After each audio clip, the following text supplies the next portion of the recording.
যোৱা ঈদৰ আগদিনাখন আমাৰ জাগিৰোডৰ আৰক্ষী থানা জাগিৰোডৰ থানাৰ অন্তৰ্গত খুটৰাদল গাঁৱত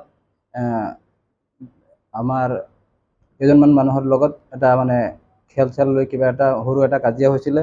সেই কাজিয়াৰ পৰা ইতিমধ্যে যিসকল ব্যক্তি কাজিয়াৰ লগত জড়িত হৈছে প্ৰশাসনে তেওঁলোকক কৰায়ত্ব কৰিছে আৰু সেইটো আইনৰ বিচাৰাধীন হৈ আছে। এইটো আইনে বিচাৰ কৰিব।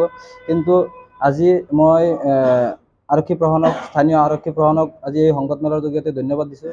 তেখেতসকলে আজি আমাৰ মৰিগাঁও জিলা আৰক্ষী অধীক্ষক মহোদয়, আমাৰ দণ্ডাধীশ বাইদেউ ডাঙৰীয়ানী, চাৰ্কুল অফিচাৰ, আমাৰ স্থানীয় আৰক্ষী থানাৰ ভাৰপ্ৰাপ্ত মহোদয়, স্থানীয় আমাৰ সচেতন ব্যক্তিসকলৰ উপস্থিতিত খুটৰাদল LP স্কুলত এখন শান্তি সভা বুলি এখন সভা অনুষ্ঠিত হৈ যায়।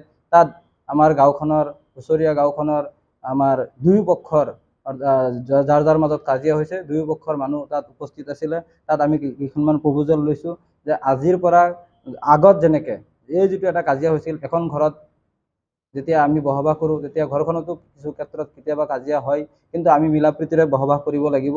সেই উদ্দেশ্যে আজি আমাৰ এই যিখন মিটিং হৈছে, আমি আগৰ পূৰ্বৰ ধৰা যেনে এই ঈদৰ আগদিনাখনৰ যিটো ঘটনা হৈছে তাৰ আগতে যেনেকৈ আমি সকলোৱে ভাই ককাই হিচাপে এজন মানুহ হিচাপে যেনেকৈ আমি জীয়াই আছিলোঁ, তেনেকৈ আমি এটা শান্তিৰ বাতাবৰণ ইতিমধ্যে ঘূৰি আহিছে। ইতিমধ্যে স্থানীয় প্ৰশাসনে এই ঘটনাৰ লগত জড়িত থকা ব্যক্তিসকলো কৰায়ত্ব কৰিছে, স্থানীয় টহলৰ ব্যৱস্থাও কৰিছে, আৰক্ষী মোতায়েন কৰি ৰাখিছে। আৰু ইতিমধ্যে নিশ্চিতভাৱে দেউৰী ডাঙৰীয়াই কৈ যোৱাৰ ধৰণে যে ঘটনাটো যিমানখিনি বিয়পিছে আচলতে সিমানখিনিও নহয়, আমি আৰু বিয়পাব বিচৰা নাই। আমি ইয়াৰ পৰাই মানে সকলোৱে শান্তি সম্প্ৰীতি ঐক্য আগত যেনেকৈ অটুট আছিল তেনেকৈ অটুট ৰখাৰ কাৰণে আমি এটা সংকল্পবদ্ধ হৈছোঁ।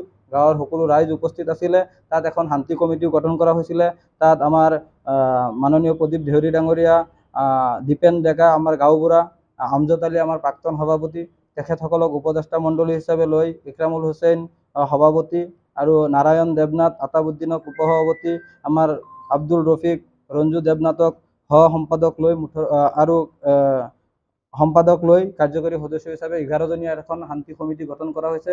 আৰু আশা কৰিছোঁ আমি সকলোৱে মিলি আগৰ দৰে পূৰ্বৰ যিখন আমাৰ ভাতৃত্ববোধ আৰু এনাজৰীডাল যেনেকৈ আছিলে আমি জাগিৰোডত তেনেকুৱা ধৰণে আগৰ দৰে থাকিম আৰু তেনেকুৱা এটা সংকল্পবদ্ধ হৈছে। আৰু সংবাদ মাধ্যমৰ জৰিয়তে এই ঘটনাৰ ক্ষেত্ৰত এই ঘটনাৰ আলম লৈ যাতে কোনো তৃতীয় পক্ষই ইয়াক মানে ৰং সানিব নিবিচাৰে তাৰ কাৰণে আমি সকলোকে আহ্বান জনাইছোঁ। সকলো ৰাইজকে আমি ধৈৰ্য সংযম হৈ একেলগে ভাতৃত্ববোধ বজাই ৰাখিবৰ কাৰণে আহ্বান জনাইছোঁ। পৰৱৰ্তী সময়তো আমি সকলোৱে মিলি কেনেকৈ গাঁওখন, কেনেকৈ এখন সমাজ সুস্থ সবলভাৱে গঢ় লৈ উঠিব পাৰোঁ সেই বিষয়ে বিশদভাৱে আৰক্ষী অধীক্ষক মহোদয়, আমাৰ চাৰ্কুল অফিচাৰ বাইদেউ ডাঙৰীয়ানী যথেষ্টখিনি ধুনীয়া পৰামৰ্শ দিছে। আমি আশা কৰিছোঁ, আমিও সংকল্পবদ্ধ হৈছোঁ সকলোৱে মিলি আমাৰ সমাজখন যাতে আমি সুস্থ সবল আৰু সম্প্ৰীতিৰ যিটো বান্ধোন সেইটো যাতে অটুট ৰাখিব পাৰোঁ, এই কথাখিনি সংবাদ মাধ্যমৰ জৰিয়তে আমি ৰাইজক অৱগত কৰিছোঁ। ধন্যবাদ। এতিয়া তাতে তেনেকুৱা এটা ঘটনা এটা হৈ গ'ল।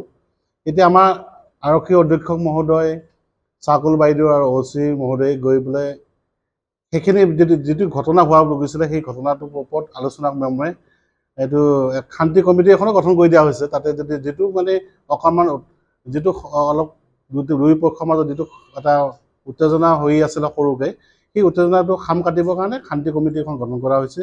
আৰু ইয়াতে আমাৰ জাগিৰোড এটা অঞ্চল খুটাদল আৰু আমাৰ যিখিনি ধৰ্মাৱলম্বী মানুহ, দুয়োটা ধৰ্মাৱলম্বী মানুহ আছে। দুই পক্ষই আজি 83 চনৰ পৰা যিটো যুদ্ধ আছিলে তেতিয়া যুদ্ধৰ পৰাই সেইখিনি ঘটনা তেনেকুৱা ঘটনা হোৱা নাছিলে। এই ঘটনাটো আজি সেই আলামত ধৰক অকণমান কিবা এটা ভাই ককাইৰ মাজত যেনেকুৱা কাজিয়া হৈছে তেনেকুৱা এটা কাজিয়া হৈছিলে।